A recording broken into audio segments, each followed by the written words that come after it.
ବ୍ୟକ୍ତ ବାରିଧିର ବିଶାଳ ବ୍ୟାନ କନକମୟୀ କାନନିକାର କୀର୍ତ୍ତି କଳାରେ ଗୁରୁ ଗମ୍ଭୀର ଗିରି ରଚିତ ଶସ୍ୟ ଶ୍ୟାମଳ ସର୍ବଦଳକୁ ନେଇ ଗଠିତ ଏହି ମୋର ଛବିଳ ମୟୂରଭଞ୍ଜ ମାଟି ସର୍ବପୁରାତନ ଗଡ଼ଜାତର ମାଟି ପାହାଡ଼ି ଝରଣା ସବୁଜ ବନାନୀରେ ଆବୃତ ପଲ୍ଲୀରୁ ନେଇ ଦିଲ୍ଲୀ ପର୍ଯ୍ୟନ୍ତ ବିସ୍ତୃତ କଳା ସଂସ୍କୃତିର ମାଟି ଭଞ୍ଜ ରାଜବଂଶର ବୀରତ୍ୱର ମାଟି ମୋ ମୟୂରଭଞ୍ଜ ମାଟି ଯାହା ବୁକୁରେ ଠିଆ ହୋଇ ଆଜି ମୁଁ ମୋର ଅଭିଭାଷଣ ରଖୁଛି।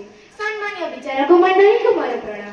ଏଠାରେ ଉପସ୍ଥିତ ଥିବା ଭଞ୍ଜ ପ୍ରେମୀ ସଜ୍ଜନ ମଣ୍ଡଳୀଙ୍କୁ ବି ମୋର ପ୍ରଣାମ ଏବଂ ଭଞ୍ଜ ସନ୍ତାନ ମୋର ଛୋଟ ବଡ଼ ଭାଇ ଓ ଭଉଣୀମାନଙ୍କୁ ମୋର ସଂଗ୍ରାମୀ ଶୁଭେଚ୍ଛା ଓ ଅଭିନନ୍ଦନ। ମାଟିରୁ ଉଠୁଛି ବୀରତ୍ୱର ମହକ ଆକାଶ ବତାସରେ ପ୍ରେମର ଆଳାପ ଆଖି ପରଦାର ଝଲକ ଆଉ କାନରେ ଗୁଞ୍ଜରିତ ହେଉଛି ଭଞ୍ଜ ମାଟି ପ୍ରେମର ସ୍ୱର। ତେବେ ଆମେ ଯେତେବେଳେ ସଫଳତାର ଶୀର୍ଷରେ ପହଞ୍ଚୁ ଅନେକ ଲୋକଙ୍କ ପ୍ରଶ୍ନର ଉତ୍ତର ଦେବାକୁ ଯାଇ ଗର୍ବରେ କହିଥାଉ ଆଜି ମୋର ସଫଳତା ପଛରେ ମୋ ମା ବାପାଙ୍କ ଅବଦାନ ଅତୁଳନୀୟ ଏବଂ ମୋ ମା ବାପା ହେଉଛନ୍ତି ମୋ ପାଇଁ ଆଦର୍ଶ ଓ ମନେ ପଡ଼େ ବାପା ମୋ ପାଇଁ କ'ଣ କରିଛନ୍ତି। ଠିକ୍ ସେମିତି ଆଜି ଆମେ ଥରେ ସେଇ ଇତିହାସର ପୃଷ୍ଠାକୁ ଲଉଟାଇବୁ ଭଞ୍ଜ ମାଟିର ବୀରପୁତ୍ର ଭଞ୍ଜ ମାଟିର ଗର୍ବ ଗୌରବ ମହାରାଜ ଶ୍ରୀ ରାମଚନ୍ଦ୍ର ଭଞ୍ଜଦେଓଙ୍କ କଥା ଯାହାଙ୍କ ଅବଦାନ ମୟୂରଭଞ୍ଜ ତଥା ସାରା ଓଡ଼ିଶା ପାଇଁ ଅବିସ୍ମରଣୀୟ। ସେ 1870 ମସିହା ଡିସେମ୍ବର 17 ତାରିଖରେ ଜନ୍ମଗ୍ରହଣ କରିଥିଲେ। ପିଲାଦିନରୁ ପିତୃମାତୃହରା ହୋଇ ମଧ୍ୟ ମନରେ ଗୋଟେ ଉଚ୍ଚ ଆଦର୍ଶ ରଖି ସେ ଜୀବନ ଗଢ଼ିଥିଲେ। ସେ ମହାରାଜ କୃଷ୍ଣଚନ୍ଦ୍ର ଭଞ୍ଜଦେଓ ଓ ମହାରାଣୀ ସୁଚାରୁ ଦେବୀଙ୍କର ପୁତ୍ର ଥିଲେ। ସମୟକ୍ରମେ ସେ ବଡ଼ ହୋଇ ଶିକ୍ଷା ଲାଭ କଲେ।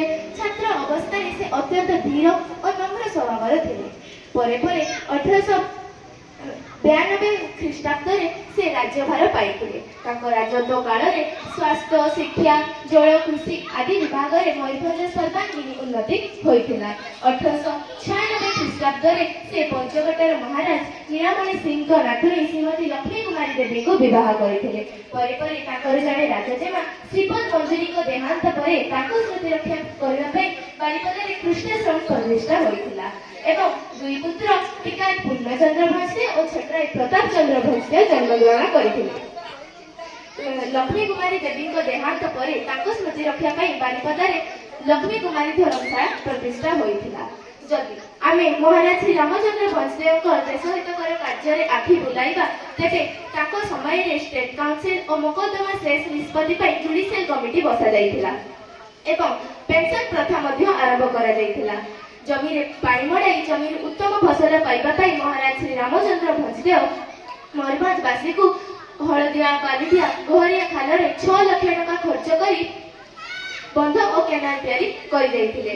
1992 ଖ୍ରୀଷ୍ଟାବ୍ଦରେ ଶିକ୍ଷାର ଉନ୍ନତି ପାଇଁ ମୟୂରଭଞ୍ଜରେ ଏମଇ ସ୍କୁଲ ହାଇସ୍କୁଲରେ ପରିଣତ ହୋଇଥିଲା ଏବଂ ମୟୂରଭଞ୍ଜ ଷ୍ଟେଟ୍ର ଅନ୍ୟାନ୍ୟ ସ୍ଥାନରେ ମଧ୍ୟ ଏମଇ ସ୍କୁଲ ଓ ପ୍ରାଥମିକ ବିଦ୍ୟାଳୟ ପ୍ରତିଷ୍ଠା ହୋଇଥିଲା। भूतत्वविद पीएन बोस एफजीएस और जीएफसी को द्वारा महाराजा श्री रामचंद्र भंजदेव गरुमुंसाणी सुलेईपाट और बादामपाट रे लुहा खଣି परीक्षा करी टाटा कंपनी को पट्टा देथिले जो फल रे टाटा कंपनी आज विश्वविख्यात होई परिछि। 1892 मसिया रे रूपसा ठारू बारिपदा पर्यंत गोटे रेलपथ खोला जाइतिला ताहा मयूरभंज स्टेट लाइन रेलपथ थिला तापरे ताहा तालबत पर्यंत बड़ी मयूरभंज लाइन रेलपथ होइथिला। 1891 मसिया रे विक्टोरिया डायमंड जुबली लाइब्रेरी प्रतिष्ठा होइथिला। तेबे आज समय आसीछि सेई भंज माटीर वीरपुत्र सुजोग्य संतान श्री रामचंद्र भंजदेवଙ୍କ स्मृति को मने पकाइबा। आम अस्मिता आम स्वाभिमान ओडिया अस्मिता को सुदृढ़ करने हेले निजर स्वाभिमान को उज्जीवित करने पड़ो।